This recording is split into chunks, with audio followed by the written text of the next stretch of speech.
1000 ஆண்டுகளாக ஸ்ரீரங்கத்தில் பாதுகாக்கப்படும் ராமானுஜரின் உடல்.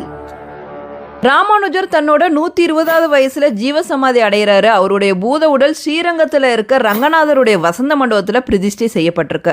அவருடைய திருமேனிக்கு தானான திருமேனி அப்படின்னு அழைக்கப்படுது. அவருடைய பூத உடல் உட்கார்ந்த தோற்றத்திலேயே ஒரு சன்னதியில் வைக்கப்பட்டிருக்கு. அவருடைய திருமேனிக்கு திருமஞ்சனம் எதுவுமே செய்ய மாட்டாங்க. வருஷத்துக்கு 2 தடவை மட்டும் பச்சை கற்பூரமும் குங்குமமும் கலந்த பேஸ்ட்டை அவருடைய திருமேனிக்கு பூசி பாதுகாக்கிறாங்க. 1000 வருஷம் ஆகியும் அவருடைய பூத உடல் அப்படியே இருக்கிறது ரொம்ப அதிசயம்தான்.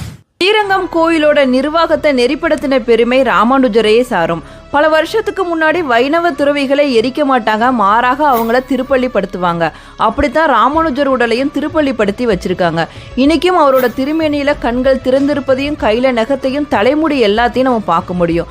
1000 வருஷம் கழிச்சியும் திருச்சி ஸ்ரீரங்கத்தில் இருக்க ரங்கநாதர் கோவிலில் ராமானுஜர் உடல் இன்னைக்கும் இருக்கிறத பார்க்குறப்ப